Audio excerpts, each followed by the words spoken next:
Hello students, welcome back. कल हमने first poem a photograph read की थी जिसके पोएट थे शर्ली टोल्सन। इस पोएम में हमें जो पोएटेस है उसकी मदर के पास्ट के बारे में पता लगता है। उनके एक जो फोटोग्राफ होता है जिसको देखकर जो पोएटेस है वो सोच रही है, उसकी यादों में खोई हुई है। तो आइए आज हम इसकी समरी रीड करते हैं। आप केयरफुली इस वीडियो को देखिए और इस समरी को लर्न कीजिए और नोटबुक्स में कंप्लीट कीजिए। Let's start. फर्स्ट पोएम है हमारी ए फोटोग्राफ और किसके द्वारा लिखी हुई है ये? किसकी पोएट्स कौन है? By Shirley Tolson. तो आइए हम इसकी समरी रीड करते हैं। The photograph pasted on the cardboard shows two girls, cousin Betty and Dolly, who went paddling in the sea with the poetess mother. देखिए इसने कहा है the photograph pasted on the cardboard. आपने देखा होगा जब आप कोई भी स्नैप लेते हो कैमरे से तो वो एक बहुत ही थिन पेपर पे होती है, पतले से कागज पे होती है। बट यदि हम उसको फ्रेम करवाते हैं, उसे किसी फ्रेम में लगवाते हैं या उसको आप जो फ्रेम उसकी देखोगे तो उसके पीछे एक मोटा येलो कलर का गत्ता लगा होता है, पेल कलर्ड जो थिक बोर्ड होता है, मोटा गत्ता जो कागज से कहीं ज़्यादा मोटा होता है।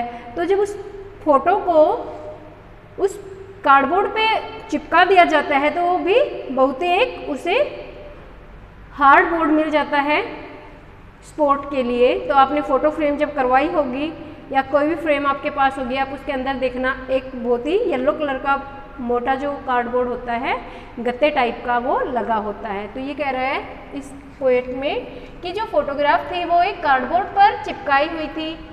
शोज और वो क्या दर्शाती थी? टू गर्ल कजिन्स कि दो चचेरी बहनें, मौसेरी बहनें, बेटी एंड डॉली। जो फोटोग्राफ उस समय पोएटेस देख रही थी, उसके पास जो पोएटेस के पास फोटोग्राफ थी वो मौसेरी बहनों को दिखा रही थी, बेटी और डॉली, जो कि went paddling in the sea. Paddling क्या होता है? हल्के पानी पर छप छप करते हुए चलना, गीले पैरों से, कि वो पैडलिंग कर रही थी, पानी में चल रही थी विद द पोएटेस मदर, कवियत्री की माँ के साथ। उन दोनों के साथ उस फोटो में कवियत्री की माँ भी थी और वो दोनों लड़कियाँ जो बहुत ही छोटी थी उन्होंने उसकी माँ का हाथ पकड़े हुए था। ईच ऑफ देम, उनमें से प्रत्येक, was holding the hands of one, वो एक का हाथ पकड़े हुए थी, वो दोनों किसी एक का हाथ पकड़े हुए थी।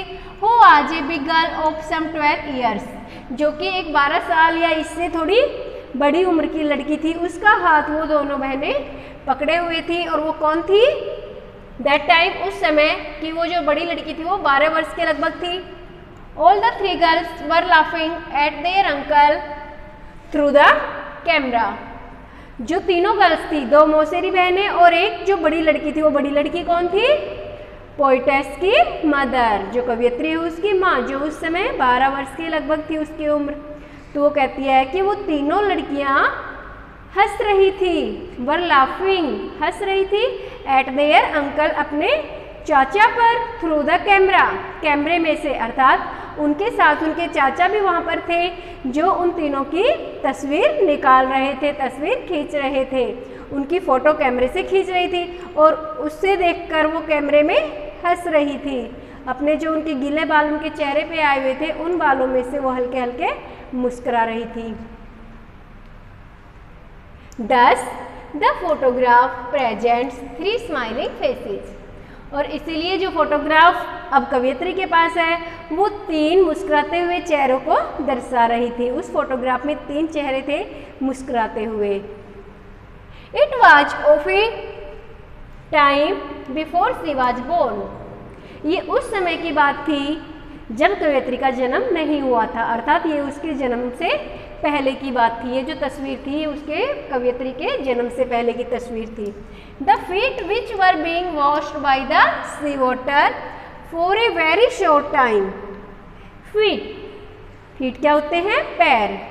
जो उन तीनों के पैर थे वो जो समुद्र का पानी था, बीच के किनारे जो पानी था वो उनके पैरों को धो रहा था। फॉर ए लिटिल मोमेंट, कि बहुत ही थोड़े से समय के लिए, जैसे पानी की लहर आदि उनके पैर के पास आके और वापस चली जाती। पानी वहाँ पर ज़्यादा देर नहीं रुकता था, केवल एक लहर आती थी और वापस चली जाती। तो कह रहा है कि जो समुद्र का पानी था वो बहुत ही कम समय के लिए उनके पैरों को धो रहा था। Which appear to have changeless, जो कि आज भी वैसा ही प्रतीत होता है कि आज भी अगर हम वहाँ पे जाएंगे तो वो समुद्र का पानी वैसे ही आता है और वैसे ही जाता है। ये कहते हैं कि वो बहुत ही कम बदला है। लेकिन जो पोएटेस की मदर है वो तो बदल चुकी है, वो उसके पास्ट की बातें हैं। अब उसका जो चेहरा है वो भी बदल चुका है और दूसरा जो उसकी मदर है वो अभी जिंदा नहीं है, वो भी मर चुकी है। तो कह रहा है वो सभी तो बदल चुके हैं, बट जो समुद्र का पानी है उसकी लहरें हैं वो आज भी उसी तरह है, वो बहुत ही कम बदला है। The poet thus indirectly hints that her mother face has changed over the years। तो जो हमें जो पोएट है, पोएटेस, आप इसमें पोएटेस भी कर सकते हो, ठीक है। द पोएटेस thus, इसीलिए जो पोएटेस है, कवयित्री है, वो हमें बता रही है इनडायरेक्ट रूप में, वो डायरेक्ट ना बता कर हमें इनडायरेक्टली इशारा कर रही है कि जो उसकी मदर का फेस है वो भी टाइम के साथ साथ चेंज हो चुका है। कि पहले वो एक अपने कम उम्र में बहुत ही सुंदर लड़की थी, लेकिन जैसे जैसे उसकी उम्र बढ़ती गई उसका फेस भी चेंज होता गया। After a lapse of time से सम 20 और 30 ईयर्स लेटर। लैप्स क्या है? कमी। कि जब टाइम निकल गया कुछ समय के बाद, लगभग वो कहती है 20 और 30 साल के बाद, जो 20-30 साल अर्थात जब उस समय की वो फोटो है उससे 20-30 साल बाद, जब तक कवयित्री की जो मदर है वो जिंदा थी और वो अपनी बेटी को, जो पोएटेस है, उसको अपनी फोटो दिखाती है और देखो क्या होता है।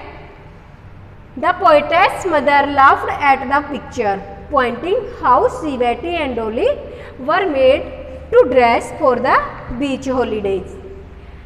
लगभग 20-30 साल बाद जब उसकी मदर जिंदा थी उस फोटो के, तो वो कहती है कि मेरी माँ उस फोटोग्राफ को देखकर हंसती है और मुझे दिखाती है कि देखो मैं, बेटी और डॉली किस तरह बीच पर कपड़े पहन के गई थी, किस टाइप के कपड़े हमने बीच पर जाने के लिए तैयार किए थे, पहने थे। That C holiday was a thing of past for her mother. उसकी माँ के लिए वो जो बीच हॉलीडे, समुद्र के किनारे जो छुट्टियाँ थी वो उसका अतीत था, वो उसका अतीत बन चुका था, वो उसके बचपन की बातें थी। और जो कवयित्री कहती है कि मेरी माँ को समुद्र के किनारे छुट्टियाँ बिताना बहुत ही अच्छा लगता था और उस समय वो बहुत ही अच्छा, बहुत ही ज़्यादा मुस्कुराती थी, हंसती थी। और वो कहती है कि मुझे मेरी माँ की मुस्कुराहट भी बहुत ही अच्छी लगती थी।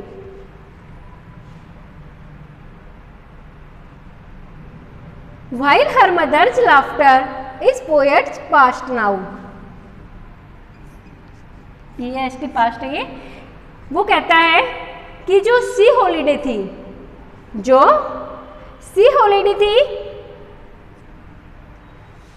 वो हॉलीडेज पोएट की मदर के लिए पास्ट थी, बट जो उसकी स्माइल थी, उसकी माँ की जो स्माइल थी, वो अब पोएट, जो पोएटेस है, उसके लिए अतीत बन चुकी है। अर्थात वो, उसकी डेथ हो चुकी है, अब वो मर चुकी है, तो अब वो, उसकी माँ भी उसके लिए एक अतीत बन चुकी है।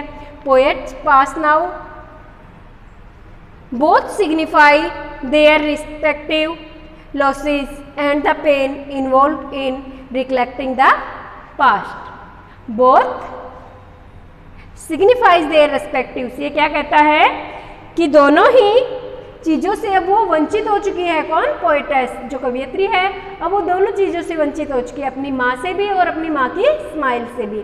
और वो कहती है कि मैं, जो उसकी यादें हैं, जो उसकी पास्ट की जो भी रिकलेक्टिंग से उसकी जो यादें हैं, लॉसेज एंड द पेन, और जो दर्द और जो कमी उन यादों में मुझे महसूस होती है, मैं उन सबको भुलाने में लगी हुई हूँ। कि जो कवयित्री है वो अपनी माँ को और उसकी जो यादें हैं, जो तो मुस्कुराती थी, उसकी मुस्कुराहट को भुलाने में लगी हुई है। क्यों? क्योंकि वो उसे बहुत ही दर्द दे देती है। देखो, पेन एंड लॉस, जो उसको एक कमी दिखाती है, कमी दर्शाती है, और एक दर्द का अनुभव होता है जब वो उसके पास्ट में जाती है, पास्ट के बारे में सोचती है। तो ये थी हमारी समरी फर्स्ट पोएम की। आप इस वीडियो को देखिए ध्यान से और इसे लर्न कीजिए। Thanks, have a nice day.